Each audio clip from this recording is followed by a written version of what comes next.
증거를 조작하면서 수사했다는 뚜렷한 정황, 검찰이 자랑하는 특별수사 기법이 이런 것이었나? 윤석열 검찰이 손을 댄 사건마다 이렇게 증거 조작의 냄새가 진동한 놀라움을 넘어 섬뜩한 느낌마저 검사가 특히 특수수사관 하는 검사들이 우리의 노하우다, 우리 이렇게 결과를 만들어냈다라는 게 민낯이 이제 이번에 특위를 통해서 밝혀지고 있다. 조작 수사라는 치명적인 악의 뿌리를 잘라낼 수 있을 것이다. 안녕하십니까, 논설의 박용현입니다. 검사들은 법과 증거에 따라 수사한다는 말을 곧잘 합니다.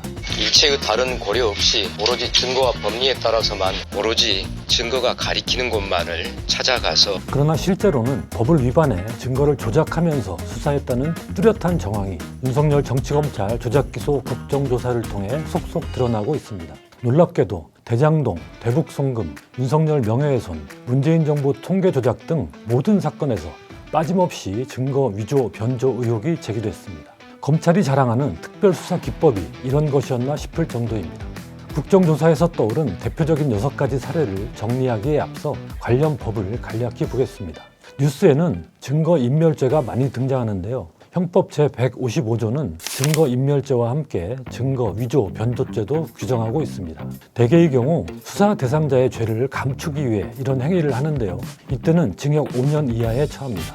그러나 수사 대상자의 죄를 만들어내거나 가중시키기 위해 이런 행위를 하면 더 무겁게 10년 이하의 징역에 처합니다. 수사기관이 수사 대상자를 엮기 위해 증거를 조작하는 게 여기에 해당합니다. 중범죄입니다. 앞으로는 이 같은 행위를 저지르면 신설된 법 왜곡죄가 적용됩니다. 그럼 국정조사에서 나온 증거 조작 의혹들을 하나씩 들여다보겠습니다.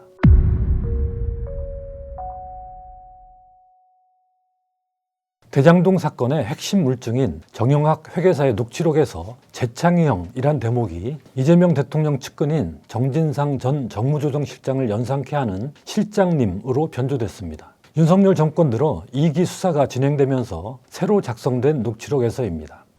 이재명과의 연결고리를 찾기 위해서 녹취록을 조작을 하는 겁니다. 뭐냐? 재창영을 실장님으로 바꾸는 거예요. 녹취록 한번 들어주세요. 이제 재창영 얘기를 꺼내더라고요. 송경호 중앙지검장님, 이게 실장님으로 들립니까? 지금 재창형으로 들립니다. 강백신 어미준 검사 답변을 한번 해주십시오. 이게 어디 실장님으로 들립니까? 오늘 들어보니까 재창형으로 들리긴 하지만 녹취록 작성 과정에 검사들이 관여한 것은 아닙니다. 1심 판결에서도 녹음 파일 원본이 증거로 채택이 됐고 녹취록은 증거로 채택이 안 된 걸로 알고 있습니다. 녹취록은요, 듣는 사람에 따라서 내용이 굉장히 많이 다를 수 있습니다. 바이든인지 날리문인지 그거 갖고도 논쟁이 있었지 않습니까? 너무나도 분명히 들리는 녹음인데 바이든 날리면까지 끌어와 호도하는 이원석 전 검찰총장의 태도에 말문이 막힙니다. 녹취록 작성에 검사가 관여하지 않았다는 변명도 믿기 어렵습니다. 전문가인 속기사가 이것을 놓쳤을 리 없습니다. 외부의 영향력이 개입했다고 볼 수밖에 없습니다. 또 녹음 파일 원본이 증거로 채택됐으니 녹취록 조작은 별 문제가 아니라는 주장도 황당합니다. 이렇게 되묻고 싶습니다. 그럼 앞으로 이런 일이 또 벌어져도 된다는 건가? 앞으로 수많은 사건에서 녹취록을 조작해도 안 들키면 좋고 들켜도 별 문제 아니라는 건가? 누구보다 증거를 엄격히 다뤄야 할 검사, 오로지 증거가 가리키는 곳만을, 심지어 검찰총장의 입에서 저런 말이 나오다니 이러고도 정상적인 형사사법 시스템이라고 할 수 있겠습니까?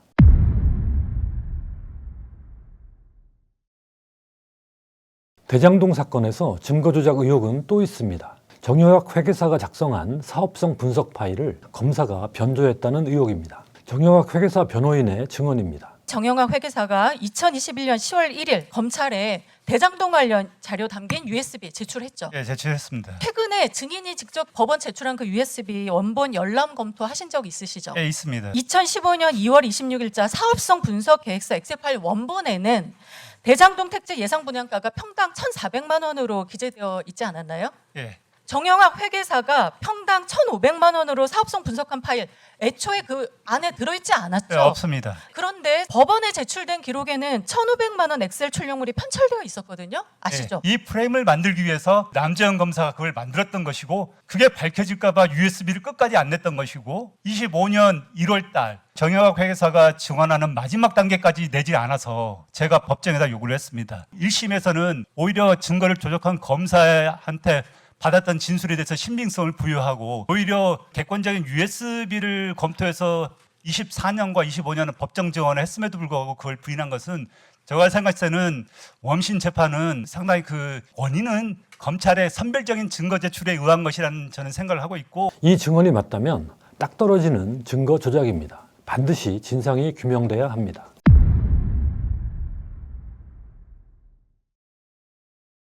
쌍방울 대북 송금 사건에서는 유일한 물증인 김태균 회의록이 위조 의혹에 휩싸였습니다. 김태균 씨는 김성태 전 쌍방울 회장의 지시로 해외 투자 유치 업무를 했던 인물로 대북 송금과 경기도의 연관성을 뒷받침하는 5건의 회의록을 검찰에 제출했습니다. 연어 술파티가 있었다는 2023년 5월 17일 직후였습니다. 그런데 이상한 점이 한둘이 아닙니다. 원본 파일 없이 종이 출력물만 제출했고 작성 장소도 일본 하얏트 리젠시 도쿄호텔 비즈니스 센터, 미국 시애틀 브레이번 아파트 서비스 센터, 홍콩과 마카오 호텔 등지의 공용 컴퓨터라고 합니다. 사업가가 자신의 컴퓨터가 아닌 호텔 등의 공용 컴퓨터로 문서를 작성한다는 것부터 상식에 맞지 않습니다. 하다못해 USB라도 사용하는 게 정상인데 공용 컴퓨터에서 작성해 출력만 하고 말았다는 게 납득이 되지 않습니다.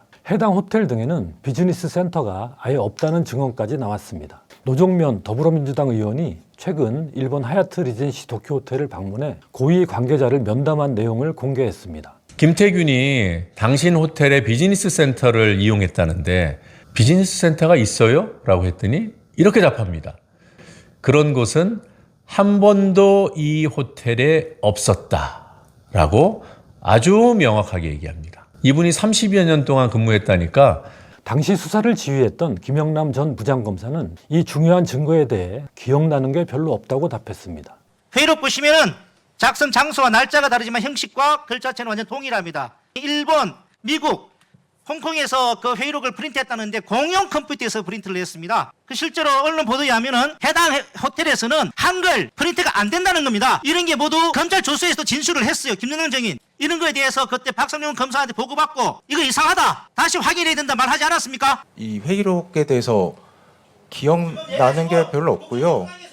이렇게 작성 경위가 상식에 맞지 않는 문서가 재판에서 핵심 증거로 채택됐다는 것도 이해하기 힘듭니다. 실제로 해당 문건은 출처와 작성 경위조차 입증되지 않은 한낱 정체불명의 종이 쪼가리에 불과했습니다. 사후에 특수한 목적을 띠고 급조되었을 가능성이 농후한 지점입니다. 김태균 씨는 이미 위증 의혹이 제기된 신빙성이 없는 인물입니다. 누가 이 허위 문건의 작성을 지시하고 법정에 제출하게 했는지, 검찰은 왜 이토록 엉터리로 검증했는지 그 배후와 경위를 명명백백히 밝혀야 합니다.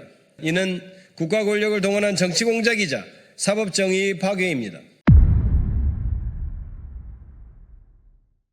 윤석열이 대검찰청 중수이과장 시절 부산저축은행 사건을 수사하면서 대장동 민간 사업자들의 불법 대출을 무마해줬다는 의혹을 대선 당시 뉴스타파 등 언론이 후보 검증 차원에서 보도했습니다. 그런데 검찰은 이것이 윤석열에 대한 명예훼손이라며 2023년 뒤늦게 대대적인 수사에 나섰습니다. 이 수사에서도 증거 조작 의혹이 강하게 제기됐습니다. 수사 대상자인 봉지욱 전 뉴스타파 기자가 대출 브로커인 조우영 씨와 통화한 적이 없는데 제3자의 통화를 마치 봉 기자의 통화인 것처럼 검찰이 녹취서를 조작했다는 것입니다. 검찰의 녹취록을 보면 21년 10월 27일 날 봉지욱 조우영 간의 53분 10초 또 3분 37초 통화한 걸로 돼 있거든요. 봉지욱 참고인은 분명히 통화한 적은 없습니까? 통화한 적이 없고요. 제가 녹취서 내용을 다 확인을 했습니다. 다른 사람하고 통화한 것을 녹취록 4개를 제가 통화한 걸로 조작을 했죠. 저도 처음 보는 거여서 제가 이제 그 공판 검사한테 확인을 해보니까 초기에 작성된 녹취록이라고 합니다. 재판 과정에서 확인된 바로는 저게 이제 봉지욱이 그 아래 있던 라정주 기자하고 통화한 걸 체크하는 과정에서 오류가 있었고 법정에서 이미 그건 확인돼서 오류가 지정된 것이라고 제가 보고를 받았습니다. 저 말도 거짓말인 게요. 제 재판이잖아요. 제 재판에서 녹취록이 현출된 적이 없어요. 오늘 검사들이 너무 거짓말해서 제가 지금 적고 있습니다. 누가 이 목소리를 봉지욱이라고 그 속기사한테 입력해 줬느냐 이게 문제인데 결국 그 입력은 수사관 아니면 검사가 있다. 저는 그렇게 생각돼요. 대장동 사건에서도 이 속기록 가지고 장난을 쳤는데 지금 언론인 사건에서도 속기록 가지고 장난친 게 발견된 거예요. 강백심 증인의 수사팀에서 속기록 장난이 계속해서 발견되고 있는 겁니다. 어떻게 4건이나 되는 녹취록의 통화 당사자가 뒤바뀔 수 있습니까? 4건의 속기사가 다 다르다는데 한결같이 제3자를 봉지욱 기자로 둔갑시켰습니다. 의도적 조작이란 의심을 지울 수 없습니다.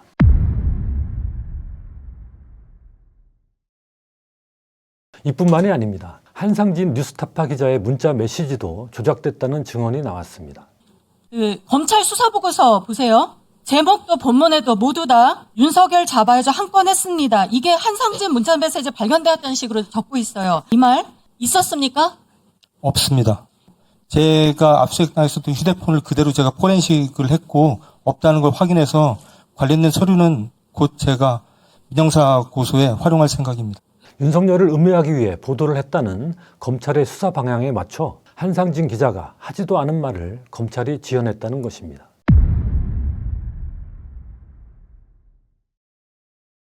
문재인 정부의 청와대 그리고 국토부가 부동산 가격 안정 정책의 실패 등을 감추기 위해서 통계를 조작한 구체적인 정황이 윤석열 정권이 들어서자 문재인 정부 때 부동산 통계를 조작했다며 감사원과 검찰이 합작해 대대적 수사를 벌였습니다. 이 사건은 말 그대로 코미디입니다. 지난해 말 1심 재판에서 검찰은 공소장에서 조작이란 표현을 수정으로 바꿨습니다. 통계 조작이라는 핵심 혐의 사실을 스스로 지워버린 겁니다. 조작 수사였음을 스스로 인정한 것이나 마찬가지입니다.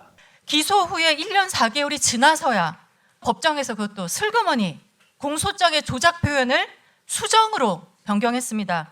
수사 결과 발표할 때는 국가통계 조작 사건 수사 결과라면서요. 정책 실패 감추기 위해서 국가통계를 조직적으로 조작 왜곡했다면서요. 이 조작이라는 단어가 어떻게 기소 이후에 법정에서 이렇게 슬그머니 바뀝니까? 이제 와서 조작이 아니고 조작인지 여부가 무의미하다고요? 이게 적법한 수사이고 기소입니까? 증거가 조작된 정황도 뚜렷하게 드러났습니다. 공무원들이 주고받은 카카오톡 대화에서 핵심 부분을 삭제한 채 증거로 제출한 것입니다. 원본에는 홍보도 적극적으로 하고 호도된 언론들에게는 좀 더 적극적인 대응을 요구하셨음, 개선 관련해서는 표본 증가와 주관조사의 비공표 등 말씀드렸고 라고 돼 있는데 굵은 글씨 부분을 뺐습니다. 그러면 호도된 언론이 호도된 통계 개선으로 읽힙니다. 맥락이 180도 뒤바뀌는 셈입니다. 여기에 지금 붉은색 표시된 거, 이게 빠진 증거가 제출이 된 겁니다. 호도된 언론들에게는 좀 더 적극적인 대응을 요구하셨음, 이런 문구 완전히 삭제한 채 증거가 제출됐거든요. 호도된 언론과 호도된 개선, 언론 왜곡을 잘 대응하라는 의미가 통계를 개선 왜곡시키라는 의미로 읽히는 이런 조작을 도대체 누가 한 겁니까? 더 기가 막힌 것은 이런 메시지 조작이 지금 한두 번이 아닙니다. 같은 메일에서 또 나와요. 제가 조사할 때 사용했었는지조차 확실히 기억이 나지 않습니다. 너무하네요. 아니 통계 조작이라고 하면서 수사하면서 완전 조작을 했군요.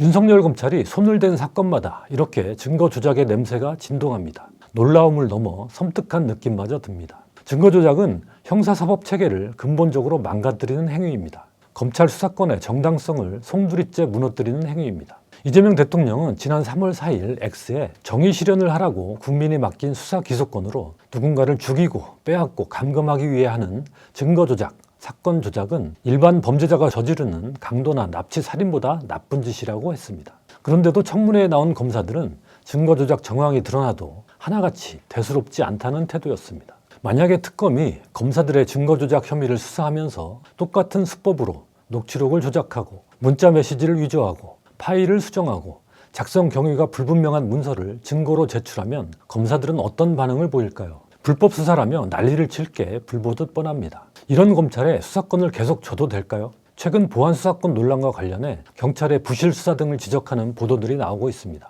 하지만 증거 조작보다 더 심각한 문제는 없습니다. 경찰이 증거를 조작하면 검찰이 걸러낼 수 있어도 검찰이 증거를 조작하면 기소까지 일사천리로 이어집니다. 당사자는 수년간의 형사재판이라는 고통을 겪어야 합니다. 법원이 조작된 증거를 제대로 가려낸다는 보장도 없습니다. 검찰이 수사권과 기소권을 한 손에 쥐고 감시 견제 없는 특권기관이 된 것, 바로 이것이 조작수사의 토양입니다. 이런 조건에서는 언제 조작수사가 일어나도 이상할 게 없습니다. 검찰의 보안 수사권이 허용된다면 언제 또 이런 일이 반복될지 알 수 없습니다. 만약에 검사들이 실장님이 됐건 아니면 봉지욱 기자가 됐건 개입해가지고 녹음을 알면서도 내용을 바꿨다?